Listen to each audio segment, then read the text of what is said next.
Carmel Travers is a Sydney-based filmmaker and journalist. Like many people, she keeps her personal and work records on several computers. But in September last year, she received a visit from unnamed government officials who claimed they were acting in the interests of national security, and now 2 of her computers are in pieces.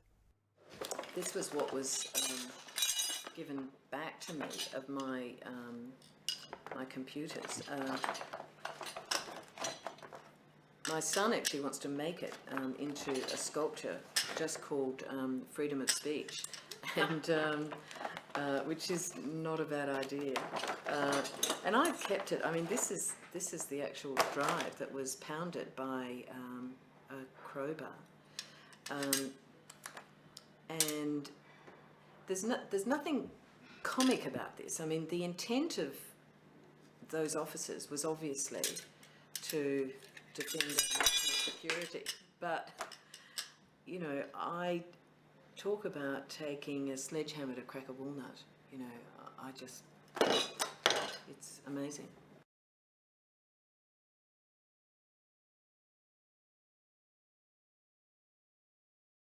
The government officials responsible claimed they were from the Attorney General's Department and spent a day trawling through her computers looking for sensitive information.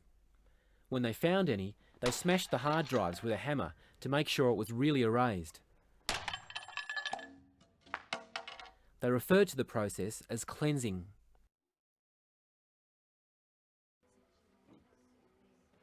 This is what the government officials claimed they were looking for. Carmel had been emailed a draft version of Andrew Wilkie's book, Axis of Deceit, for research on a documentary.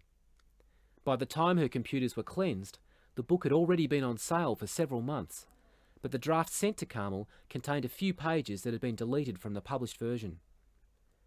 Dateline has established that at least 5 other people received the offending draft. Each one also received a visit from the government cleansing squad.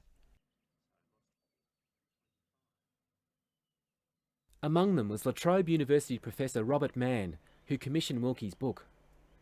Technicians spent 4 hours going through his office computer. Given how innocuous he believed the draft was, he was surprised at the government's reaction. If anything, I was amused about the process. It felt to me a bit unlikely that in a manuscript that had appeared to me pretty innocuous, that there would be anything of interest to a security service or a terrorist organisation, and that they would have the capacity or knowledge to go into my hard drive to look for it.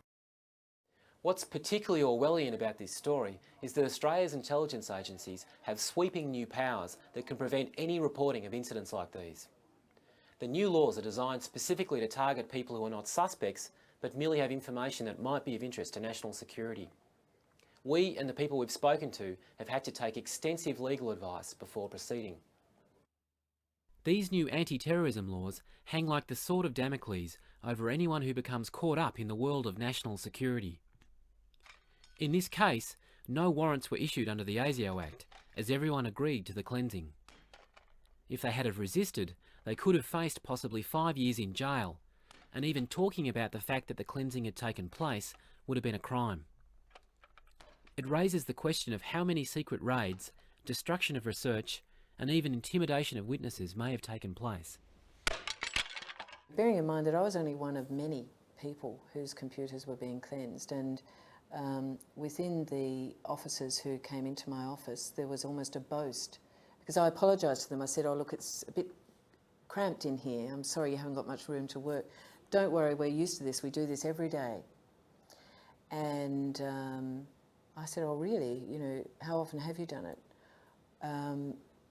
70, 72, 73 times. You know, it was almost a boast, and it was not a rare event. And I found that alarming. What I'm trying to find out is exactly how many computers were cleansed. We've heard sort of various figures being passed around, but I'm after... Dateline asked the Attorney General's Department about exactly how many computers had been cleansed and how the process worked, but they were unable to provide any information. Essentially what happened was all these computers... Thank you. Bye-bye. The sensitivity behind this story stems from the author, Andrew Wilkie. As a former senior analyst at the Office of National Assessments, He'd already angered the government by resigning over what he claimed was a distortion of intelligence prior to the invasion of Iraq. Wilkie's protest had gone as far as running as a candidate against the Prime Minister in his own seat of Bennelong in the federal election. I think the government's response to the book was in part another stage in what was a carefully planned and carefully executed campaign to discredit me and to shut me down. According to Wilkie, the heavy-handed cleansing operation had nothing to do with national security. It was designed to intimidate anyone daring to challenge the government over intelligence matters. I think a lot of it was just theatre, meant to put pressure on people, almost to bully them. I think it was intended to send a very clear signal to the media, to the publishing industry, to me, that they needed to be very, very careful about criticising the government.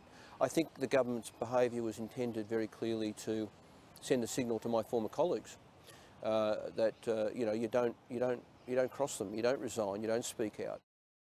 Virtually everybody involved in the production of the book has signed an agreement with the government that prevents them from talking about how it was censored. Dateline understands that breaking this agreement can result in a jail term, and that the government initially tried to prevent anyone from even disclosing the fact that the book had been censored at all.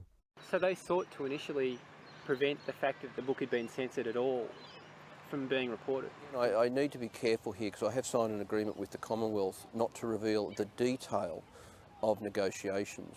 So all I will say is that the government's initial position was unacceptable to me in that I was not prepared to sign anything that would have effectively kept secret the fact that they had censored a book critical of the government.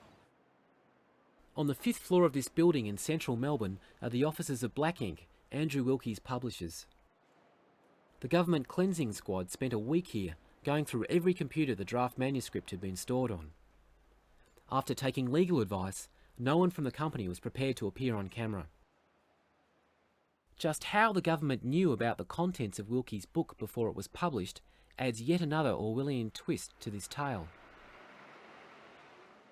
Dr. David Wright-Neville is a former colleague of Andrew Wilkie's from the Office of National Assessments and is now an academic at Monash University. He was asked by the publishers to check there were no inadvertent breaches of national security in the draft.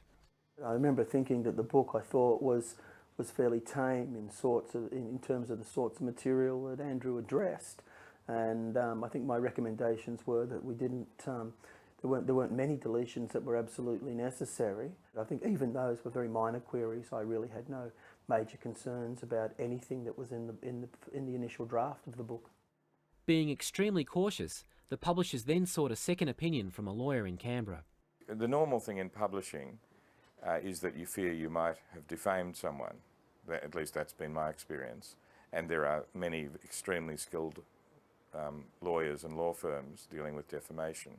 But this was really peculiar in that we just didn't know who would have the expertise, the national security expertise and the legal expertise to be able to tell us where the manuscript might have been getting close to the bone in regard to national security and law connected to national security. So we searched around and eventually a name emerged. And who was that person? It was Martin Toohey. Martin Toohey was the lawyer the government asked to report on allegations of intelligence failures in East Timor.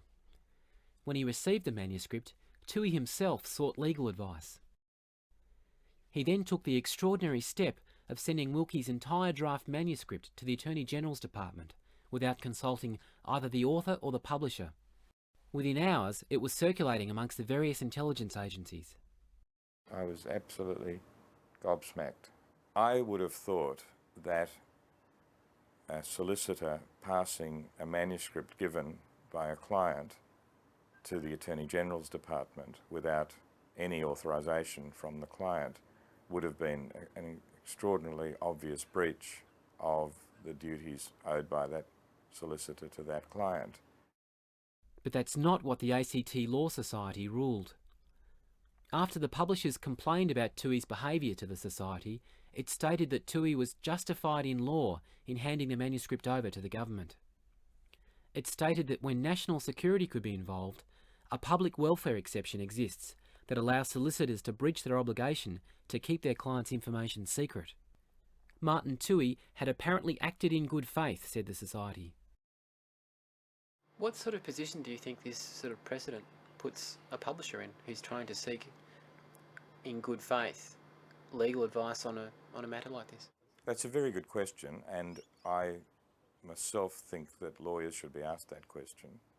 The great difficulty is that if lawyers breach that confidence, that if lawyers, either individually or as a group, show that they can't be trusted to retain confidential information, then people who are wanting to find out whether they can lawfully do something might be inhibited from doing that, and they might just simply take their chances. I declare open this public hearing of the Parliamentary Joint Committee on ASIO, ACIS and DSD. A number of people involved in this whole episode have also been extremely concerned about being caught up in Australia's new anti-terrorism laws. I consider that this committee plays a very important role. Some of the strongest measures have a sunset clause and are due to expire next year. But Dennis Richardson, the head of ASIO, argued in Parliament last month that they should become permanent. We propose that the questioning and detention powers become a permanent part of the suite of counter-terrorism laws enacted by the Parliament over the past 3 years or so. But virtually every legal body in Australia has argued against the need for these extraordinary powers to be made permanent. The idea that these powers can be exercised in secret without safeguards and without the normal protections that citizens generally have is something that's very worrying, and it becomes more and more worrying in the aftermath of things like September 11, because then it's almost anything starts to be seen as a security issue, and anything which would justify the exercise of powers that at the time they were given were only supposed to be used in very, very extraordinary circumstances. Former intelligence analysts like David Wright-Neville believe that the ASIO laws have more to do with government control of information than fighting terrorism. I think it was an overreaction. I suspect that it's part, not so much fueled by ASIO themselves, but perhaps fueled by a government that is determined to present itself as being tough on a threat that in many respects remains imaginary. He believes that as these powers expand, he and his colleagues are finding themselves working in a climate of fear and intimidation. The sort of environment that many critics of this government now work under, that many of us do feel that we are constantly surveilled, that we do feel that we are constantly being harassed in some ways. One only needs to write an opinion piece for a newspaper and one can get a phone call from someone in the government asking for clarification or pointing out things, and that never used to happen in the past. Does that happen to you now? It has happened to me, yeah. What sort of form do those calls take? What happens? I'm not prepared to go there.